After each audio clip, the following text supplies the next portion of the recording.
Bem-vindos a mais uma Terça Teológica. Hoje estamos com um tema muito especial, um tema que está perto de nós, né? Um acontecimento muito global, na verdade, podemos dizer, né? Referente à transição papal, né? Estamos aqui hoje com o convidado ilustre, nosso presbítero Yuri, que está conosco aqui, e vamos conversar agora sobre esse tema, sobre o Papa, né? Será que o Papa, de fato, é o vicário de Cristo Jesus? Será que nós podemos encontrar nas Escrituras, na Palavra de Deus, a informação, né, ou alguma concordância nas Escrituras quanto a esta figura mais do que pública, né, mas autoritativa sobre a Igreja de Jesus Cristo? Yuri, obrigado pela sua presença, obrigado pela participação, Deus te abençoe.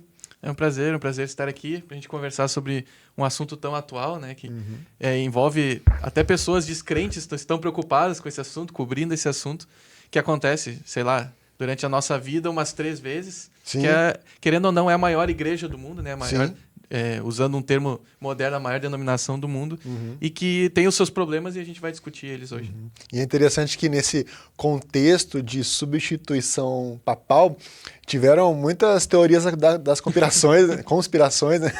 Dizendo que se fosse um Papa da África, seria o início da volta de Cristo Jesus, o anticristo se levantaria, né? E no fim das contas, não foi nada do que as pessoas imaginavam, pensavam ou esperavam acontecesse, né? Mudanças de globais, assim, que geram uma mudança que altera muito a liderança global, sempre vão gerar esse tipo de conspirações de pessoas que gostam de aquele negócio de prever o futuro, né? Eu quero saber que vai acontecer o futuro antes mesmo dele acontecer. Então, isso acaba, assim, afetando muito. As pessoas prestam atenção até nesse sentido, né? Sim. Então, nós tivemos a morte do Papa Francisco e agora foi eleito o Papa Leão XIV, né? E a gente precisa discutir, né? Será que, de fato, ele é autoridade, né? Será que nós temos concordância bíblica para olhar para o Papa como autoridade não só sobre a Igreja Católica, mas para todas as igrejas do universo? A gente deve pensar um pouquinho, né, para a gente começar a conversar, onde que foi o surgimento do papado, né? Da onde surgiu, o que significa a palavra Papa, né? A gente deve lembrar que Papa vem do latim, que significa pai. Então, essa figura é uma figura que se coloca como pai sobre todos, né? Não só sobre a igreja, mas sobre toda a humanidade, né? Inclusive até o Vaticano, ele tem uma arquitetura bem objetiva, né? O seu símbolo, né? Na sua proteção global, né? No seu cuidado global, sendo a própria Igreja Católica a mãe, né, deste mundo, né? A ideia do Papa, a gente vai comentar um pouquinho sobre isso, ele ser o vigário de Cristo, ou ser o representante de Cristo aqui na Terra, ser Cristo aqui na Terra como líder da igreja. E esse Cristo, e aí nesse ponto nós concordamos, ele é dono de todas as coisas, ele é rei sobre todas as coisas, ele não domina só sobre as questões espirituais. Sim. E se o Papa é esse representante de Cristo, eles obviamente vão partir para esse ponto de que o Papa também deve ter esse poder temporal, esse poder de rei mesmo, que hoje talvez não seja tão forte como foi na época dos reformadores, né? Sim. Na época dos reformadores, o Papa cuidava muito mais das questões temporais do que das questões espirituais. Sim. Então, mostra que eles, e a gente comentava antes, né? A teologia católica, ela é muito coerente dentro dela mesma. Ela tem, dentro dos seus pressupostos, ela é coerente. A gente só não acredita que ela é biblicamente correta. Sim. Mas, então, a partir desse ponto, sendo o Papa o representante de Cristo e Cristo dominando sobre todas as coisas, ele dominaria sobre todos os povos e esse poder seria entregue ao Papa também dessa forma. Interessante. E quando nós falamos sobre o Papa como pai de todos, como pai das pessoas, da igreja, né? Nós devemos já encontrar um problema aí com as Escrituras. Porque em Mateus 23:9 diz o seguinte: a ninguém sobre a terra chamareis vosso pai, porque só um é vosso pai, aquele que está nos céus. E além disso, esse título historicamente, ele não apareceu desde Pedro, né? Muito vem a discutir sobre Pedro sendo o primeiro papa, né? Mas esse título, o título papal, ele veio acontecer só lá no ano de 707 depois de Cristo. E, na verdade, foi uma ação praticamente jocosa do imperador Focas para o Gregório I, ao qual Gregório não aceitou, mas o seu substituto, o Bonifácio II, aceitou esse título para si, né, como o Papa, né, como tendo este nome, apenas em 607 depois de Cristo Jesus. Então nós temos um gap histórico. É interessante que nós pesquisarmos, até mesmo dentro dos documentos oficiais da Igreja Católica, nós não temos uma cronologia perfeita, corretinha, né? De quem são os papas de Pedro, nesse gap de Pedro, até o Bonifácio II. Então, já iniciamos aí com um problema, né? De origem, né? De como que a gente reconhece algo que nós temos um gap muito grande aí na questão histórica. É legal a gente voltar um pouquinho, como tu falou, na questão de Pedro. A pergunta que eu sempre fiquei é por que Roma? Por que o bispo de Roma e não o bispo de Jerusalém? Porque em tese, Jerusalém foi onde, ou Israel foi onde nasceu a igreja mesmo. Então, por que Roma? A gente tem essa sucessão, e a gente voltando no ponto, né, da questão da sucessão apostólica, que o Papa, em tese, seria a sucessão de liderança da igreja desde Pedro. Pedro foi entregando aos seus sucessores, e os sucessores foram entregando aos outros sucessores a essa dominância, essa preeminência como apóstolo, como representante de Cristo. Então, a questão é que Pedro, a história diz que ele morreu em Roma, porque era justamente a capital do Império Romano, na época que Jesus morreu e continuou sendo por bons anos. Então, se entende que se Pedro morreu em Roma, o seu sucessor estaria em Roma. Sim. Mas a questão é que até o quinto século, como tu falou, ou até antes disso, por exemplo, se a gente for vendo o Concílio de Nicéia, o bispo de Roma ele não teve tanta preeminência quanto outros bispos de outras igrejas. Então mostra que essa preeminência de Roma ela foi se adquirindo durante o passar do tempo. Claro que até a vinda de Constantino e ele tornar a igreja cristã a igreja oficial, né? Até ali não existia preeminência, nem questão temporal da igreja.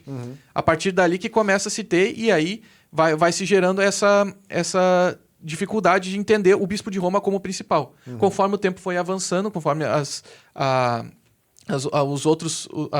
foi andando a história da humanidade, Sim. O bispo de Roma foi obtendo essa preeminência, até por estar na capital do império. Depois que a gente pode falar também a questão de que há uma divisão depois do cisma da igreja, em que se separa do Oriente e do Ocidente, mas até ali o bispo de Roma, nesse final desse período, tinha sim uma preeminência, mas ele não era considerado superior aos outros bispos das outras igrejas, das outras cidades, né? Então, como tu falou, tem essa dificuldade porque a gente tem alguns espaços disso, de não saber quem eram alguns dos bispos de Roma. Então, tem essa dificuldade também até da gente traçar essa sucessão apostólica. Mais modernamente, a gente consegue trazer assim, mas o principal problema é de Pedro até o século IV, século V. Né? E se nós olharmos para o próprio Pedro, nós não encontramos nele, ou não vemos ele se colocando como esse bispo, né, como essa autoridade suprema. Até, por exemplo, no Concílio de Jerusalém, né, lá em Atos 15, na verdade, quem encabeçou toda a condução ali não foi Pedro, né, foi Tiago. Né? Então, nós percebemos que não havia essa proeminência do próprio apóstolo Pedro quanto essa autoridade a qual ele tinha. Né? E, consequentemente, a gente tem essa dificuldade, e depois nós veremos, alguns textos aqui, que o próprio Pedro vem reforçar que de pedra angular ele não tinha nada. Né? Ele aponta para outra figura que é muito superior a ele. E, continuando essa perspectiva do próprio contexto dos apóstolos, nós vemos que os próprios demais apóstolos também não olhavam para ele nessa perspectiva autoritativa. Né? Eu trouxe aqui uma informação sobre como que Paulo tratava Pedro, né?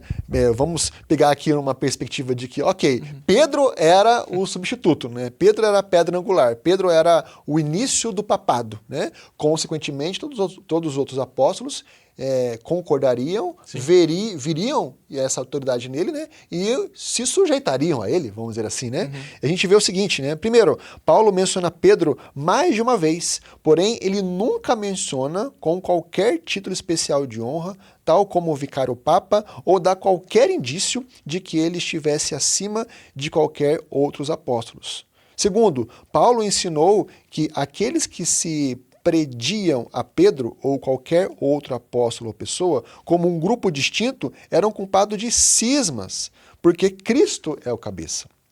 Terceiro, Paulo não menciona o papado quando se refere aos oficiais da igreja. Quarto, Paulo, como um apóstolo, não reivindicou autoridade sobre a própria igreja romana. Quinto, Paulo era em nada inferior aos mais excelentes apóstolos. Penúltimo, Paulo negou expressamente que Pedro era o Papa e depois afirmou que, enquanto Pedro era para os judeus, ele, Paulo, era para os gentios. E isso certamente é incomparável com qualquer ideia de um Papa nos dias de Paulo, conforme em Gálatas capítulo 2. E por último, Paulo reprovou Pedro sem qualquer menção da supremacia de Pedro em Gálatas 2 também.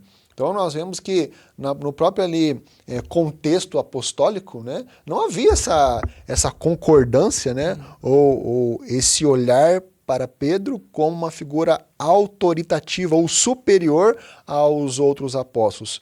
Consequentemente, já se levanta a interrogação, né? Como assim? Né? Como que o papado começa em Pedro, sendo que o próprio contexto ali não havia esse reconhecimento? Né? E a gente vê até os próprios apóstolos, como tu falou no caso que Tiago teve uma preeminência na questão do Concílio de Jerusalém. A gente vê os próprios apóstolos quase sempre tratando a igreja como um governo coletivo. Sim. Não como...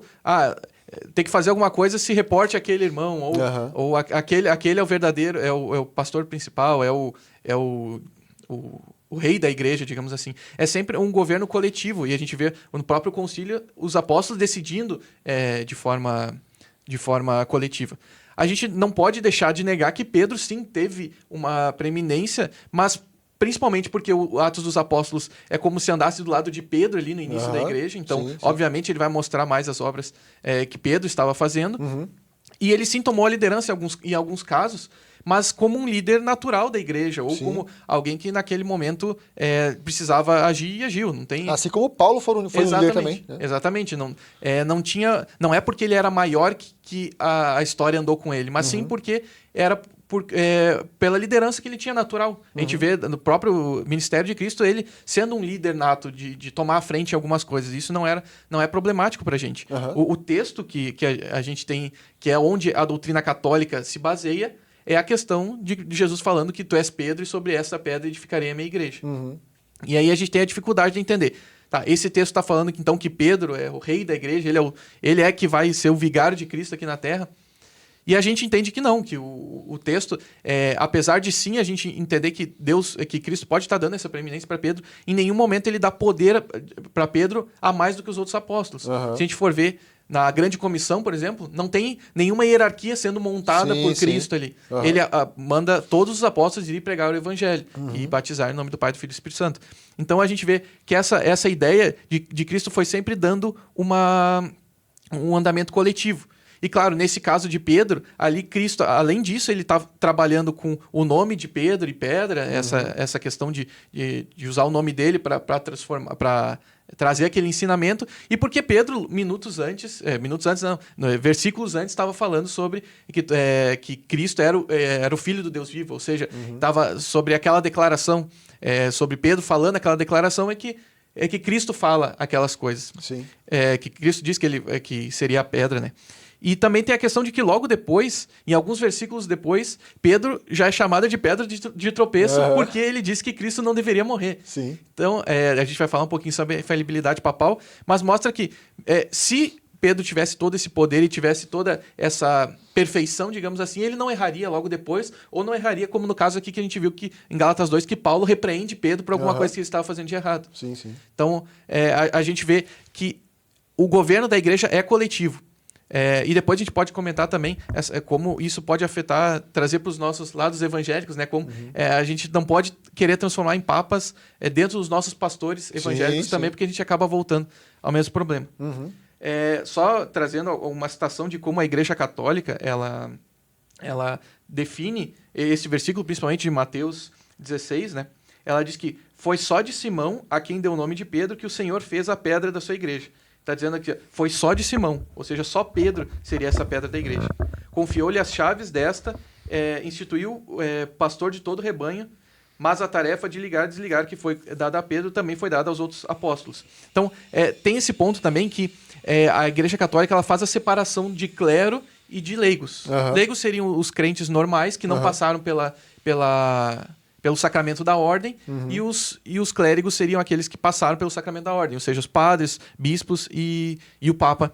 Então, eles acreditam que há uma separação entre essas pessoas e esse grupo superior, ele é que estaria o fundamento da igreja. Sim. E o fundamento da igreja, em última análise, seria o chefe desse grupo, que seria, aí sim, o Papa. Então, a partir deste versículo, eles tentam trazer essa preeminência de Pedro e consequentemente dos seus sucessores. E olha que contraditório, né? O próprio Pedro, aquele que deveria ser o guardador da autoridade, depois vai dizer que todos nós somos um sacerdócio real, nação santa. Isso, né? Coloca todo mundo junto com ele. Né? Junto com ele, né? Dizendo assim, olha, todo mundo tá junto aqui, meus irmãos. Não tem gente separando, não, né? Não tem separação. Todos nós temos a mesma autoridade que foi derramada sobre o povo de Deus, né? Olhando também essa questão da autoridade. Faz-se claramente essa distinção, né, entre aqueles que são santíssimos e aqueles que são o povo, né, o resto, né? E trazendo essa sublimidade para o pessoal do clero. E essa foi um dos pontos que os reformadores bateram, né? A história clássica de Lutero com o sapateiro é justamente isso, de que não há separação não há um crente superior só porque ele é do clero ou que ele tem um poder especial espiritual, não. Há funções diferentes na igreja, mas que não há alguém superior em santidade ou não do que outro. Sim, perfeito. Então, percebendo que esta origem é falha, né, não tem embasamento bíblico, vamos dar uma olhadinha agora nas reivindicações papais, né, naquilo que ele reivindica para si. Eu tenho aqui uma informação de que quando a coroa tripla é colocada sobre a cabeça de um novo papa na sua coroação, o ritual ordena que o cardeal oficiante faça a seguinte declaração: recebe a tiara adornada com as 3 coroas, e saiba que és o pai dos príncipes e reis, o governador do mundo, o vigário de nosso Salvador Jesus Cristo. E depois de um tempo, algo mais atual, né, o Papa Leão XIII, ele disse em 1855, na sua reunião do cristianismo, ele declarou que o Papa assume sobre esta terra o lugar de Deus Todo-Poderoso, né? Veja a autoridade que o Papa toma sobre si para governar não só a igreja, mas a terra também, né? Exatamente. E mostra, mais uma vez, é coerente. Se aquele ali é o representante de Cristo na Terra, tudo que ele falar é infalível. Tudo que ele falar tem todo o poder. Ele tem todo o poder. Mas a dificuldade é essa, porque tu está rogando a um ser humano um poder que é do ser humano perfeito, que é de Cristo. A gente tem, do próprio catecismo da Igreja Católica, diz que o Papa ele tem pleno poder, supremo e universal sobre toda a Igreja, e um poder que ele pode exercer de forma desimpedida. Ou seja, primeiro, abre espaço para um autoritarismo. Sim.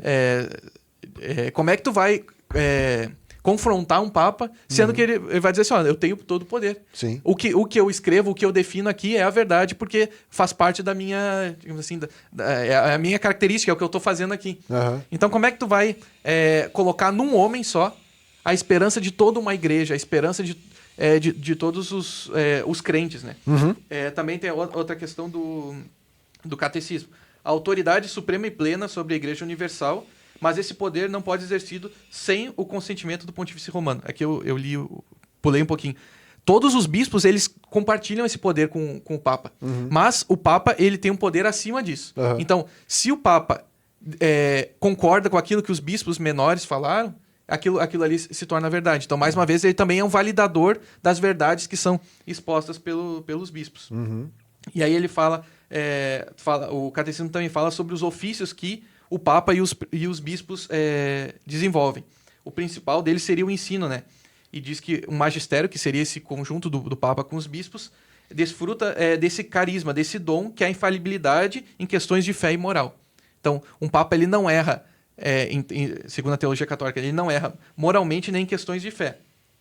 Dessa infalibilidade, então, desfruta o pontífice romano, chefe do colégio episcopal, por força de seu ofício, quando na qualidade de pastor e doutor supremo de todos os fiéis, e encarregado de confirmar a fé aos seus irmãos, proclama por um ato definitivo um ponto de doutrina respeitante à fé e aos costumes. Então, ele não domina só sobre questões de fé, mas também sobre questões de costumes. Então, mais uma vez, é coerente porque, em tese, ele é o... Substituto de Cristo Jesus. Então, se Cristo manda, a gente obedece. Sim. Mas tem o problema da dificuldade que a gente não consegue extrair do texto bíblico, até se a gente admitisse, Pedro deve ser o Papa. A gente não consegue tirar do texto que Pedro teria toda essa autoridade. Inclusive, a gente viu, ele foi repreendido por Paulo. Se fosse o caso ali, Pedro diria, não, eu sou o Papa, eu tenho autoridade, então tu se submete, assim como os outros bispos se submetem ao Papa. E não é o caso. A gente vê essa infalibilidade, ela vai até certo ponto. É só na teoria, porque nem na prática ela se concretiza. Né?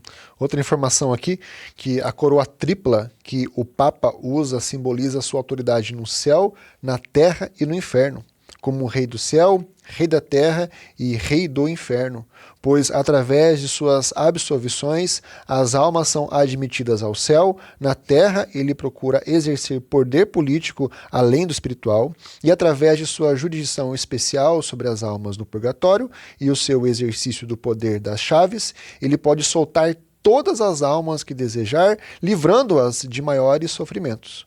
Aqueles que ele recusar-se a soltar continuam sofrendo, sendo as suas decisões na terra ratificadas no céu. Isso foi também uma perspectiva de cisma da Reforma Protestante, né? Na época de Tetzel, vendendo as indulgências, né? Vendendo os terreninhos no céu, né? Onde quando uma moeda no fundo do baú tintilar, uma alma do purgatório irá saltar. Né? E exatamente isso, porque quem tem poder para absolvição é o Papa, né? E uma autoridade do céu, na terra e do próprio inferno, livrando as almas do inferno, né? Mostra, e como eu falei antes, no momento que tu dá poder e autoridade a um homem que a gente sabe que é pecador, e eu realmente não cheguei a entender como é que eles lidam se o Papa deixa de ser pecador nesse momento, porque a gente chega num paradoxo. Se o Papa ele é perfeito em tudo que fala, então ele não pode mais pecar. Sim. E será que a Igreja Católica considera o Papa um não pecador mais? E aí a gente tem um problema. Ou a gente confia que ele vai errar, e aí se ele vai errar, ele pode errar nas suas decisões. Ou a gente entende que ele é um santo completo, e aí ele levaria ao céu e ao inferno, como a questão da reforma batia. Né? E isso traz uma dificuldade inclusive está na nossa confissão, de a igreja evangélica, os protestantes, olharem para o Papa como um anticristo. Como alguém que se coloca no lugar de Cristo, mas não é Cristo. A nossa confissão de fé de Westminster, no capítulo 25, que fala sobre a igreja, na seção 6, ela diz o seguinte: não há outro cabeça da igreja senão o Senhor Jesus Cristo. Em sentido algum pode ser o Papa de Roma o cabeça dela. Mas é aquele anticristo, aquele homem do pecado e o filho da perdição, que se exalta na igreja contra Cristo e contra tudo que se chama a Deus. Ele basicamente traz o texto de Tessalonicenses de Paulo, né? Falando sobre esse anticristo. Por quê? Porque ele se coloca... não seria só um anticristo no sentido de ser contra Cristo, mas sim de alguém que assume a cadeira de Cristo, que assume o poder de Cristo e domina como se Cristo fosse, né? E conduzindo as pessoas ao pecado. A gente vê toda a pompa que tem tanto dentro das atuações do Papa, como da elevação dele ao poder, digamos assim. Uhum. Inclusive, a gente estava comentando também, eu não sabia que cada papa tem um brasão. Cada um tem... Existem várias coisas que, para quem é evangélico, não está acostumado com essa pompa toda dada ao líder da igreja, né? Uhum. E mostra que, mesmo que se diga um padre de uma ordem que seja mendicante, ou uma ordem que seja mais aliada à pobreza, digamos assim, mais franciscana, mesmo assim ele tá dentro de um palácio, ele tá envolvido por pessoas que servem ele. Sim. Ele é tratado como um rei do âmbito espiritual. Pelo menos hoje, assim, né? A gente viu que mais para trás ele era, inclusive, dominava sobre o poder temporal. Mas a gente vê essa dificuldade de alguém que, ao contrário de Cristo, que veio para servir e levar as pessoas a ele através do sacrifício pessoal, a gente vê alguém que se aproveita dos sacrifícios pessoais. E, inclusive, é notícia quando um papa deixa de fazer alguma coisa que os outros faziam que era pomposa. Assim. Sim, sim. Mas a gente vê o Paulo falando, e Pedro também, de como o pastor, o líder da igreja, ele está ali para servir, ele está ali para morrer pela igreja, digamos assim, e não para se alimentar dela. Eu encontrei um comparativo bem interessante, já que o Papa se coloca como o substituto de Jesus Cristo, né? Ele fala que existe uma falácia dessa reivindicação do Papa ser o vice-regente de Cristo, porque está visível no contraste óbvio entre ele e o Cristo. Enquanto o Papa usa uma coroa de enfeite triplo que custa, na época que o autor escreveu aqui, mais de $1.300, Cristo Jesus usou uma coroa de espinhos. Enquanto o Papa reivindica ser o cabeça de todos os reinos da terra, Cristo Jesus disse: meu reino não é deste mundo. Seu reino não se originou na terra, mas no céu. Se estende a todas as instituições, incluindo a igreja. Enquanto o Papa é esperado por seus criados e vive em extrema riqueza e luxo, conforme foi comentado, né? Cristo Jesus veio para servir e sofrer. Não teve onde inclinar a sua cabeça, Mateus 8:20. Enquanto o Papa veste roupas ornadas, caras, né, tudo extremamente pomposo, Cristo Jesus vestiu-se como um camponês humilde. Enquanto muitos papas, evidencialmente na Idade Média, viveram em total imoralidade, Cristo Jesus viveu uma vida de perfeição sem pecado, conforme Hebreus 4:15. Então há uma distinção clara entre a pessoa do Papa, né, a figura ser humano, e a pessoa de Cristo Jesus, né, o Deus encarnado, onde há uma disparidade gigantesca, né? Alguém que toma para si algo que não foi dado a ele. E esse último ponto que tu comentou sobre a imoralidade em que viveram alguns papas, a gente volta para a época da Reforma também. A questão, por exemplo, de papas que pregavam que os padres e o clero deveriam ser celibatários, e era conhecido que eles tinham famílias e filhos, inclusive tentando às vezes colocar os próprios filhos como os próximos papas. Isso mostra que volta da questão do problema da infalibilidade papal. Um papa ele é um ser humano como qualquer outro, e ele vai errar e ele tem os seus pecados.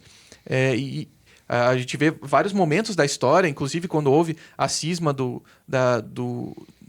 bispo de Roma e do bispo de Constantinopla, que a igreja se dividiu em dois, ou outras vezes que os papas abraçaram lados errados, digamos assim, da história. A gente vê casos na Itália mais posteriores de papas abraçando o fascismo. Então a gente vê que não há certeza de que o Papa não vai errar. A história nos mostra que o Papa erra e erra várias vezes. E errou de várias maneiras. E errou de diversas formas. Então a gente... só a própria experiência nos mostra que a gente não deve colocar essa infalibilidade por cima para eles. E por isso essa dificuldade da gente contestar alguma coisa que o Papa está falando. Se a gente voltar, um ponto que talvez a gente pudesse ter tocado antes, que existem 3 pilares de autoridade na igreja católica, desculpa. As escrituras, eles dão o valor para as escrituras que a gente dá, de certa forma, mas enquanto a gente para só nas escrituras, eles entendem que o magistério e a patrística, eles também têm. O magistério seria o Papa e os seus bispos, e a patrística seriam os primeiros... a história, o desenvolvimento teológico da igreja. Dentro desses 3 pilares, se desenvolve a teologia católica. O problema é que não tem como termos 3 reis que têm o mesmo poder. Então acaba sempre que o magistério, que é o Papa, quem tá presente aqui, porque a gente, por exemplo, Agostinho faz parte da patrística.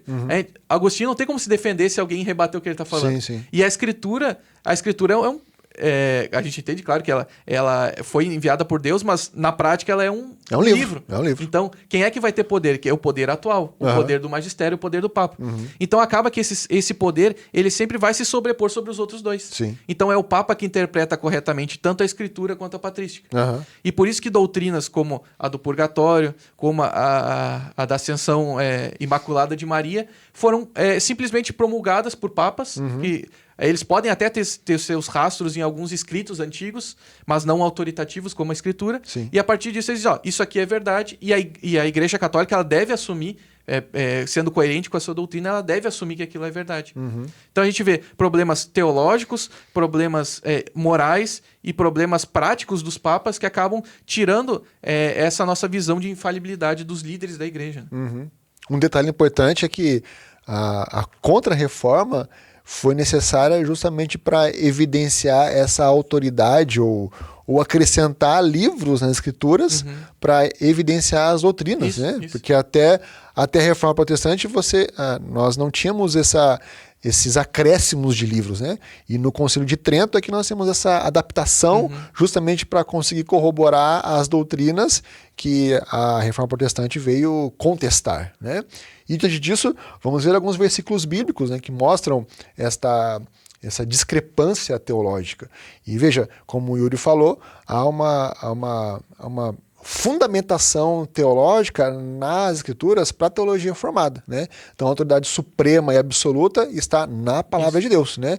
Todos nós nos submetemos à palavra de Deus, inclusive os documentos confessionais, né, documentos teológicos, todos eles estão abaixo das escrituras, né?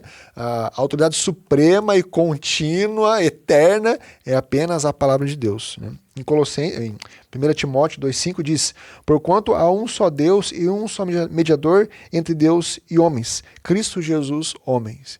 Então aqui já dá um norte dizendo, olha, não são pessoas, né, ou outras autoridades que nos conduzirão até Deus, a não ser Cristo Jesus, o verdadeiro mediador da humanidade.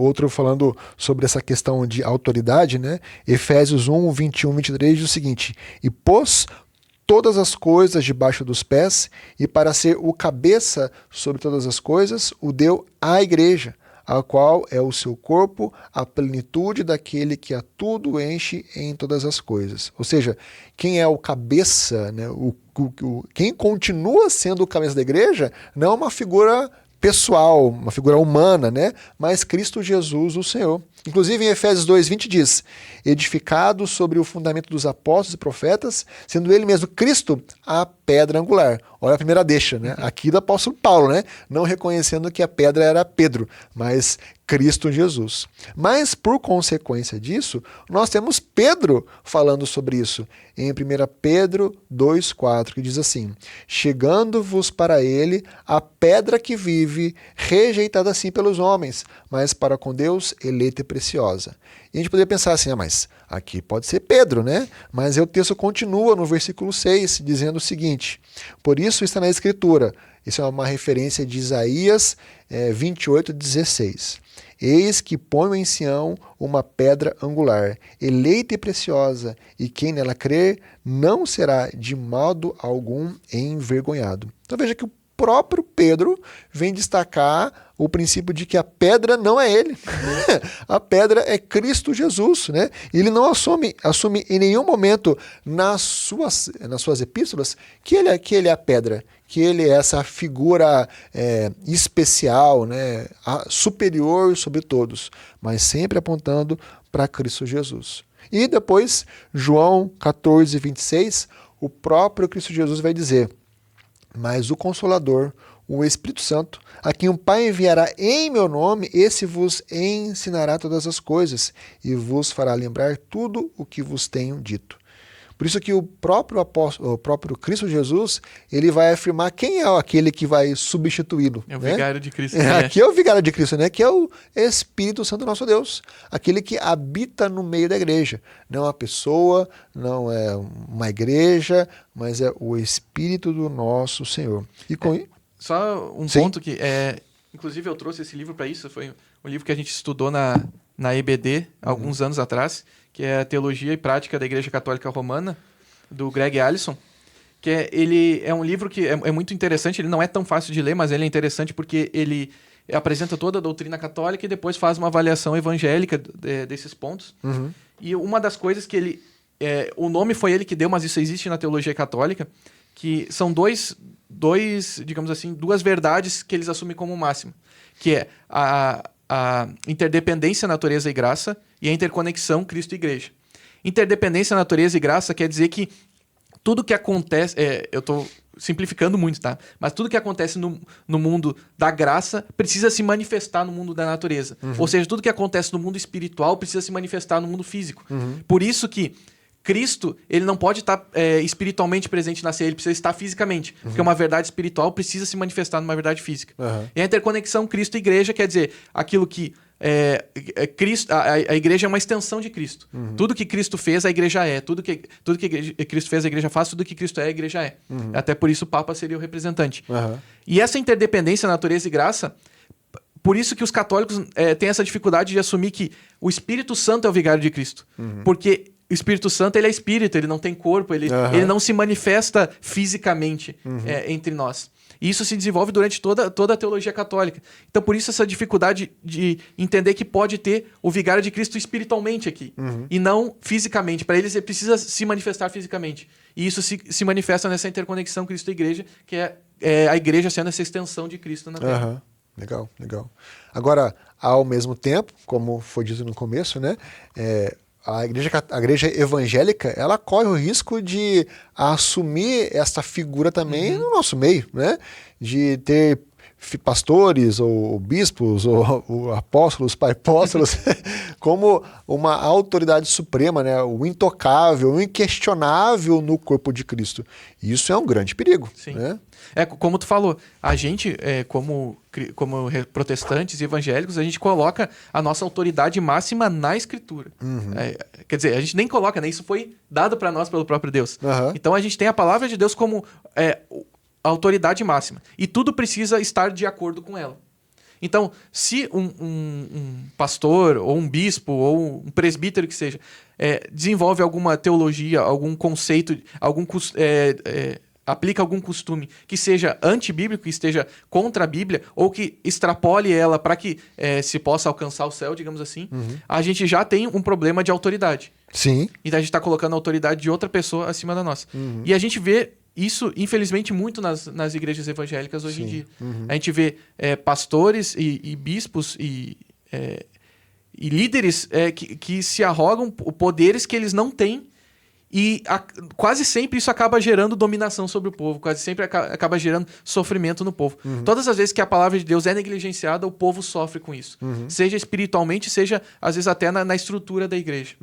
Então, a gente precisa estar sempre atento para que nós mesmos, e inclusive dentro do nosso meio reformado, a gente não coloque certos pastores, nenhum pastor ou nenhum reverendo como a verdade absoluta. Sim. Ele está passível de erros, ele tem pecado como nós todos temos, e ele pode errar e pode ser confrontado, sim. Isso nos dá uma segurança de que se a liderança da igreja está indo por um caminho errado, a gente pode dizer, volta para a palavra aqui, volta, que foi basicamente o que a reforma quis fazer num âmbito muito maior. Né? Sim. A igreja está se desviando, está indo para o caminho errado, vamos trazer de volta, vamos voltar para a centralidade das escrituras, e a partir daqui a gente desenvolve a nossa vida de fé. E não através da inerrância de uma pessoa ou de um grupo de bispos, digamos assim. Sim. Que nós olhemos para o nosso contexto também, né?